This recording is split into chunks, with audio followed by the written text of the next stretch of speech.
திருமாறன் அவர்கள் உங்களை விட வயதுல ஒரு 3 வயது மூத்தவராக தான் இருப்பார்.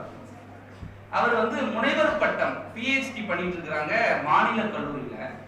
நீங்க விஜய் தொலைக்காட்சியில இவரை பார்த்திருக்க கூடும்.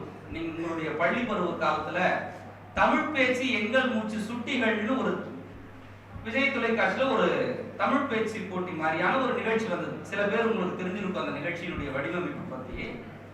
அந்த தொலைக்காட்சியில தமிழகத்திலிருந்து தேர்ந்தெடுக்கப்பட்ட 10 பேச்சாளர்களை தலைமையான பேச்சாளராக வந்தவர்.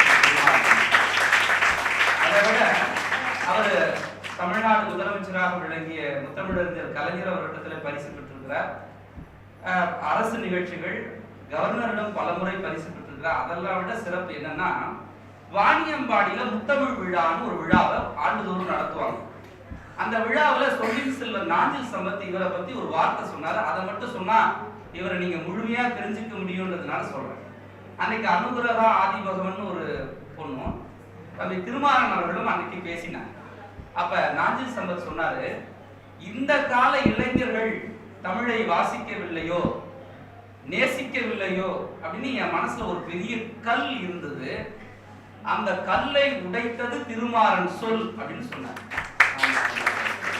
அப்படி பல்வேறு வேலைகளில் தமிழை நேசிச்சு அவருடைய தொடக்க கால கல்வி பாருங்க, இளங்கலை தமிழ் லயோலா கல்லூரி, முதுகலை தமிழ் லயோலா கல்லூரி, எம்பில் ஆய்வியல் நிறைஞர் சென்னை பல்கலைக்கழகம், இப்ப முனைவர் பட்டம் மாநில கல்லூரியில தொடர்ந்து இப்ப முடிக்க போறாங்க.